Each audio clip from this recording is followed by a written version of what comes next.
New York stock exchange is the world's largest stock exchange. जितना पैसा आप न्यूयॉर्क स्टॉक एक्सचेंज पे रेज कर सकते हो उतना कैपिटल और कहीं धरती पे है नहीं। सीपीए इज अ डेजिग्नेशन, आपके नाम के आगे लगती है। आवर एटीट्यूड शुड बी कि हमारी नौकरी इंप्रूव करें।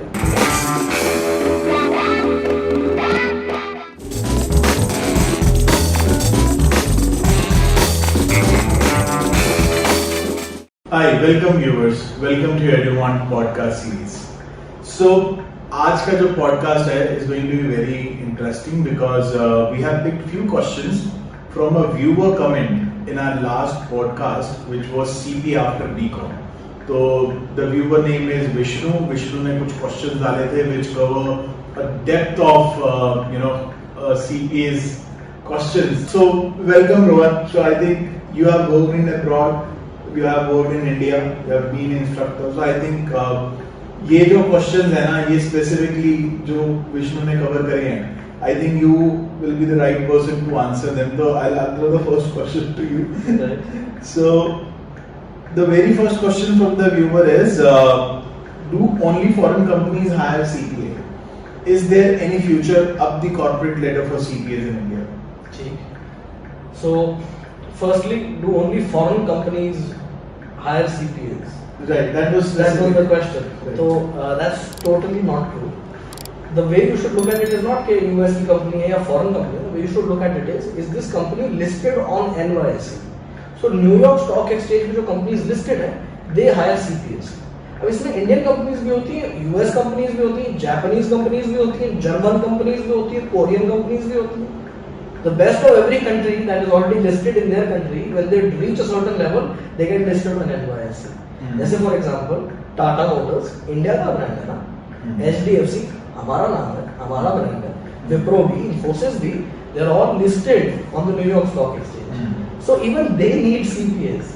So it's not about company Indian है या company American है. It's about is the company listed on the New York Stock Exchange. If so, then it is a mandatory legal requirement for that company to have CPAs. So second question जो था आपका इसी में, that was कि is there a corporate ladder to climb? So I would like to answer that question by saying कि Vishnu is the person who asked this question. Right. कि Vishnu, how is it possible कि यार काम India आ जाए, outsource होके process India आ जाए, पर corporate ladder ना हो? ऐसे तो नहीं हो सकता ना. There has to be corporate structure. कोई तो CEO होगा of the Indian venture Indian subsidiary, कोई तो उसका वाइस प्रेसिडेंट होगा, डायरेक्टर होगा, कोई उसमें सीनियर मैनेजर होगा, कोई मैनेजर होगा, कोई जनरल ऑडियंस एसोसिएट वगैरह होंगे. There has to be a hierarchy. There is always a corporate ladder to climb. That's why you take up a corporate job role कि मैं corporate ladder climb करूँगा. So it's not possible कि काम India में है लेकिन ladder नहीं exist करता. वो बात तो जमी नहीं. So Rohan, the second question is artificial intelligence. You know nowadays ChatGPT ने पेपर क्लियर किया है, नहीं किया है, 2 बारी किया है, 3 बारी किया है, lot of myths around it. He also came up with the question. Artificial intelligence is a threat to jobs, and as per Vishnu, ChatGPT will swallow CPA. Oh, निकल ही जाएगा. It will swallow CPAs. कच्चा जमाना, कुछ नहीं बचेगा. अच्छा. So here this is not a question that I am surprised by. जब भी कोई नई टेक्नोलॉजी आती है that can impact your job, तो लोग इस बात से डरते हैं. ये हमने सबसे पहले देखा जब कैलकुलेटर इन्वेंट हुआ. मोर रिसेंटली अगर बात करूं तो जब रोबोटिक प्रोसेस ऑटोमेशन आई थी, RPA was introduced to our toolkit, तो तब भी ऐसा लगता था RPA जो नौकरियां खा जाएगा. ऐसा नहीं होता है. Technology is not supposed to eat up our jobs, neither does it. It changes our job and it improves it. जो रूटीन मंडेन काम थे हमने वो आउटसोर्स कर दिया, RPA करना है हमें उसके लिए एफर्ट नहीं लगाना पड़ता, तो अच्छा है ना. तो जो वो घटिया नौकरी करता है gets promoted to better job. उसमें कॉपी पेस्ट का काम नहीं करना, क्योंकि कॉपी पेस्ट का काम RPA खुद कर रहा है. रोबोटिक प्रोसेस है, वो अपने आप उसको ऑटोमेशन पे डालना है, वो अपने आप कर रहा है.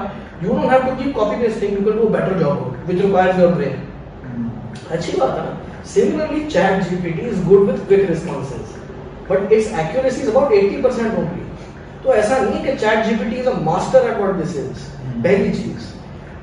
अब जो 20% ChatGPT गलती करता है, for this, how do you know गलत है?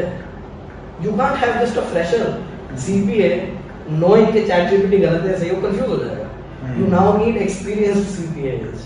ChatGPT अगर हमारा काम आसान कर देगा, सॉल्व कर देगा हमारे लिए, ट्रांजैक्शन एडवाइजरी काम आसान कर देगा, हमें पता देगा कैसे इसको रिकॉर्ड करना है, रिकॉर्ड तो तब भी हमें करना है। एंड मोर इम्पोर्टेंटली अगर वो गलत हुआ तो वो 20% गलती करता है, उसको पकड़ने के लिए you need somebody who's got exceptional proficiency in the business, who has experience in the business, who understands how accounting is to be done. फिर तो वो पकड़ में आएगी भी गलती। That is the point. So you can't make mistakes in the accounting process. That is wrong. We want the financial statements to be true, to be fairly presenting the picture of the business. वो तभी हो सकता है when there is zero mistake, or at least there is zero intentional mistake, only basic small errors. अगर वो हैं और वो इमटेरियल है तो चल जाता, वरना वो भी नहीं चलता। अगर एरर भी है, गलती है, लेकिन मटेरियल एरर हो तो भी फाइनेंशियल स्टेटमेंट सही नहीं बन जाती, उसको ठीक करना पड़ता है। तो ये एक चीज है। दूसरी चीज ये है why ChatGPT or any other artificial intelligence cannot, will not and will never ever be able to replace us. उसके पीछे कारण है। What do you think a CPA is? सिर्फ एक डिग्री है। CPA is a designation. आपके नाम के आगे लगती है। जब आप सीपीए बन जाते हो, आप साइन करते हो किसी ऑडिट रिपोर्ट पे, उस पे आपने जब साइन करा ना, वो उसकी कीमत है, उस रिपोर्ट की वरना कीमत नहीं है जब तक आप साइन नहीं करते। Your name, you give it credibility. This authority that we have cannot be given to a software, क्योंकि अगर गलती होगी तो auditor, CPA, CFO, they will be put in question. They are individually responsible. हमारी responsibility भी आप हमसे छीन नहीं सकते। So as a CPA, please rest assured everybody कि ChatGPT आपके आने वाले समय में आपकी लाइफ इंप्रूव करेगी, खराब नहीं करेगी, आपकी नौकरी नहीं छीन लेगी, बल्कि आपकी मंडेन नौकरी जो अगर आपको बुरी लग रही है थोड़ी सी, उसको शायद बेटर या ज्यादा एंटरटेनिंग या ज्यादा फास्ट कर देगी। And one more thing I'd like to announce, we at Edumon want to be enablers of ChatGPT, so we're running a new course. We'll introduce it and provide it complimentary to anybody, but using ChatGPT for accounting for a daily job. So please, ये सवाल किसी के मन में आना ही नहीं चाहिए। Okay. Okay. The third question from Vishnu was, is CPA only relevant for going to the US? Not at all. Not US के पीछे तो मतलब। No, मैंने अभी जवाब दे दिया इस बात का कि कंपनी कहीं की भी हो सकती है। And let me give you an example of, let's say Amazon. बड़ा common example है Amazon India, Amazon US. Amazon US is the parent. That is the parent entity. Amazon India is a subsidiary. Now, Amazon India makes all of its money in rupees and pays all of its taxes in rupees. तो उसकी financial statement भी rupees में बनती है और India के हिसाब से INDAS, इंडियन अकाउंटिंग स्टैंडर्ड से बनती है। एट द सेम टाइम जो यूएस की कंपनी है, which is Amazon US, Amazon is US की जो कंपनी है is based on the idea, उसकी जो फाइनेंशियल स्टेटमेंट्स है is based on the idea of US gap. So Amazon US की जो फाइनेंशियल स्टेटमेंट्स है वो यूएस गैप में बन रही है। अब यूएस गैप को INDAS से मिक्स नहीं कर सकते, रुपए को डॉलर से मिक्स नहीं कर सकते, but at the end of the year the Indian entity has to be consolidated with the parent entity. ये पूरी एक कंपनी है, Amazon एक ही है, इंडिया में उसकी सिर्फ सब डिवीजन, सब्सिडरी, एक यूनिट है, it has to consolidate. UK में भी Amazon चलता है, but has to consolidate. Consolidate करने के लिए आपको लोकल गैप को कन्वर्ट करना पड़ता है यूएस गैप में, फॉरेन करेंसी को रीमेजर या ट्रांसलेट करना पड़ता है। ये काम करने के लिए यू नीड अ सीपीए। वही बंदा कर सकता है काम जिसको यूएस गैप आता हो, वरना कौन करेगा ये काम? ChatGPT. सही है। But adding to this was Rohan, his point was also कि अगर आप मान लो आपको चलो सीपीए बन गए, यूएस में नौकरी भी लग गई, अब अगर आप इंडियन कंपनीज में आके काम करना चाहते हो तो इंडियन कंपनीज आपको नहीं लेंगी। हाँ, ये बात तो सही है, बात तो बहुत सही है। ये वही बात होगी कि मैं अगर डॉक्टरी करूंगा तो मुझे कार मैकेनिक की नौकरी नहीं नहीं सही बात है। अगर मैं डॉक्टर बन जाऊंगा लाइफ में तो मैं कार मैकेनिक नहीं बन सकता था। तो ये तो है, तो जो डॉक्टर बन रहा है वो डॉक्टर ही करेगा ना वो। तो जो सीपी है वो यूएस की अकाउंटिंग देखता है, यूएस की कंप्लायंस देखता है, तो उसी तरफ ध्यान देगा ना वो। तो जो कंपनीज एनवाईसी पे लिस्टेड है सिर्फ वही सीपीएस को हायर करेंगे। अब अगेन इसमें ये नहीं है कि इंडियन या US, like I said Indian नाम गिना दिया मैंने आपको, जो कंपनियां इंडिया में यूएस में लिस्टेड हैं। Even Reliance अपना, which is not listed on New York Stock Exchange, actually trades euro bonds on New York Stock Exchange. Oh yes, so even they have to comply with SEC requirements. Company जब एक size के बाद बड़ी हो जाती है ना, उसको न्यूयॉर्क स्टॉक एक्सचेंज में लिस्ट होती है, क्योंकि New York stock exchange is the world's largest stock exchange. जितना पैसा आप न्यूयॉर्क स्टॉक एक्सचेंज पे रेज कर सकते हो, उतना कैपिटल और कहीं धरती पे है नहीं। इसलिए कंपनियां लिस्ट होना चाहती हैं। एंड आई थिंक अगर कोई सीए करने के बाद, आईसीडब्ल्यूए करने के बाद या एसीसीए करने के बाद सीपीए कर रहा है, तो वो अपनी पोजीशन इंप्रूव करना चाह रहा है ना, वो क्या ऊपर ही जाना चाह रहा है, वो वापस आके क्यों आएगा? तो कोई अपना लाइफस्टाइल नीचे थोड़ी लेके आएगा। तो probably Vishnu does not know this that 40% of the audience here at Edumont is CA, start with right. तो वो सीए करने के बाद सीपीए कर रहे हैं, Right. क्यों कर रहे होंगे? और कंपनी में टॉप मैनेजमेंट पोजीशन जो है वो डबल कॉमा ट्रिपल कॉमा वाले लोग ही हैं। Exactly. You can't have this one degree. And the point is you want to now achieve a higher class of client. You want to get to client that pays even more. क्योंकि अगर company इतनी बड़ी है कि वो New York stock exchange पे listed है, तो उसके प्राइसेस, उसका काम करने का तरीका भी उस तरीके से होता है। It is in proportion to that. So ये बात गलत नहीं है कि इंडियन कंपनीज आपको हायर नहीं करेंगी, पर फिर ये बात वही है कि आप इंडियन कंपनी में काम करना ही चाह रहे हो। छोटी छोटी कंपनियों में काम क्यों करना है? मेरी अकाउंटिंग करनी है तो सीए कर लो, और अगर ब्रिटानिया जैसी या तो वो छोटी कंपनी या नेस्ले जैसी कंपनी की अकाउंटिंग करनी है तो सीपीए कर लो यार, क्योंकि ये न्यूयॉर्क स्टॉक एक्सचेंज में लिस्टेड है। या फिर वो उस स्केल की कंपनी चाहे वो छोटी है बड़ी है, उतना पैसा दे दे तो आप कर लो, आपका वो लाइफस्टाइल इतने पैसे में मेंटेन हो जाएगा। Exactly. But I don't think anybody will come back to the point कि मैं सीपीए करके फिर मैं नीचे जा रहा हूं। हां, वो आपकी लाइफ में सीपीए करने के बाद भी तो 10 साल बाद कुछ और देखेंगे ना, बड़े नहीं करना जाना चाहोगे। Exactly. Okay, so the next question from Vishnu was de-dollarization is happening. Now I think he went into more depth of politics in the US and in Saudi Arabia, but the question was de-dollarization is happening and Saudi Arabia will be open to accept other currencies. Is US going to be overthrown as a superpower here? सवाल अच्छा है विष्णु का। वो पूछ रहा है is US going to be overthrown as a superpower? तो I don't think that will happen. The last person who was talking about de-dollarization, accepting something other than a dollar for oil, his name was Muammar Gaddafi, and he was the dictator of Libya. And everybody, I think, जिसको भी थोड़ा सा history का पता knows कि उसकी क्या हालत थी, US ने उसका क्या किया। वो as a superpower US अपनी जगह नहीं छोड़ देगा था, and de-dollarization नहीं हो सकती। जो ये सोच है कि हम डॉलर की वैल्यू रिड्यूस कर देंगे by removing it from the global trade, कोशिश की जा सकती है, मतलब रशिया जैसी कुछ कंट्रीज कोशिश कर रही हैं, बट कर पा नहीं रही है, ये वाली बात है, और करने भी नहीं जाएंगी। जो इस समय राजा बना हुआ है वो अपनी सीट छोड़ेगा थोड़ी ना, इतनी आराम से थोड़ी डिथ्रोन कर दोगे आप यूएस को एज अ सुपर पावर। वो अपनी जगह बना रहेगा, और उसने पूरा मिडिल ईस्ट डिस्टेबलाइज कर दिया because of this very reason. आप खुद ही देखो ना यार, सद्दाम हुसैन का क्या था, उसके पास कोई वेपन्स ऑफ मास डिस्ट्रक्शन थे? नहीं थे ना, कुछ नहीं मिला। पर डिक चेनी ने और जॉर्ज बुश ने मिलके प्लान बना के इराक पूरा ही तबाह कर दिया, लेवल कर दिया पूरा। तो वो ये इनकी लड़ाई है इराक और सॉरी ईरान की और सऊदी अरेबिया की, शिया और सुन्नी की लड़ाई है, और उसमें US is an ally for both countries and not one of them will dare to break this alliance, neither of them.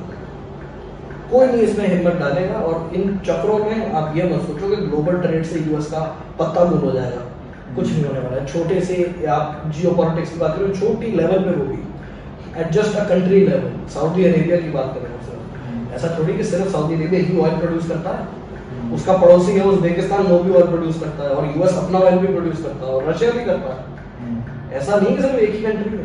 तो लेट्स नॉट, आई मीन कभी-कभी क्या होता है ना, कभी-कभी क्या होता है ना, हमारे पास जब इंफॉर्मेशन आती है और क्रेडिबल सोर्स से नहीं आती, तो हमें इंफॉर्मेशन मिल तो जाती है, प्रोपेगेंडा बेसिस पे मिल जाती है, हम मान भी लेते हैं वो सही है, और फिर आगे कॉन्फिडेंस उसको लिख भी देते हैं कि ऐसे हो जाएगा और दुनिया ऐसे ऐसे हो जाएगी, पर फिर इसकी कोई गारंटी दे सकता है कि ऐसे ही होगा? हाँ, ये वही गारंटी होगी, आप सीपीए कर लो, हम आपको यूएस भेज देंगे। हाँ, पहले कर लो तो भेज देंगे, नहीं करोगे तो कहाँ से भेजेंगे? तो ये गारंटी तो नहीं है इस चीज की, और गारंटी छोड़ो, इस बात की क्रेडिबिलिटी नहीं है। I don't even, I am not going to be dismissive to विष्णु's opinion, but to be very honest, I don't think this opinion is correct, or I don't even want you to wait to see if this opinion will be correct, because very shortly you will find as things subside, as the Ukraine war subsides, ये सारी कहानी दूर हो जाएगी, वापस दूर हो जाएगी, कोई लंबी चीज नहीं है। So the last question from his comment is, what is the future of CPA profession in India? down the line 10 years 15 years CPA क्या कर रहे होंगे भी इंडिया के अंदर? What is the profession? Vishnu देवी पूछो what is the corporate? Is there a corporate ladder in India? तो नहीं ऐसा नहीं है यार. I expect CPAs will have a very long life in India. I tell you that. We already did a podcast on this point that CPSC there is a shortage in the US. Correct. And that shortage is causing US to outsource these jobs to India. So I actually predict in the next 10 to 15 years, वैसे already India is the second largest market for CPAs outside the US. तो अगर किसी को ना पता हो पहले बता दो, it is already the second largest. But in 10 to 15 years, I promise you, India will become the hub. We will have more CPAs than any other country outside the US. And as such, we are already the hub for outsourcing. काम हमारे पास आता ही है. तो soon enough you will see the trend of global CFOs being Indians who are CPAs. ये CEO में तो हम trend देख ही रहे हैं ना कि global MNCs के CEOs are Indian folks. IIM graduates who are exceptional at what they do. तो बस ऐसा है, you will find this happening with CPAs and you will have this happen for CFO roles across the globe. Indian CPAs will become CFOs in companies like Microsoft, companies like Google. That is where we're headed. And no technology shall disrupt this. They shall only enable us. Just like we will enable the growth of the technology by working with it together, by embracing it, not by fighting against it and saying कि तो हमारी नौकरी खा जाएगी. Our attitude should be कि हमारी नौकरी improve करेगी. Correct. Quality of work निकल गया है. So viewers, this was all about the comments which one of our viewer has posted. So we have covered all those questions with Rohan in this podcast. तो अगर आपके पास भी ऐसे कुछ comments हैं, कुछ questions हैं, please feel free to put. We'll answer them in the comment section. If needed, we also bring those questions in the podcast with an idea to clear the myths from your mind, from the from these aspirants who are looking towards becoming CPA. And coming Saturday again, 4:30, we'll be having our webinar. If you want to register for that, you can visit our website, that is www.edumontclasses.com. As always, like, share, comment, subscribe. Let us know if there's a topic you want us to discuss in our podcast. Right. Put it in the comment. We obviously read the comment section and respond to all kinds of comments that there are. Thank you so much for watching. Have a great day. Bye. Take care.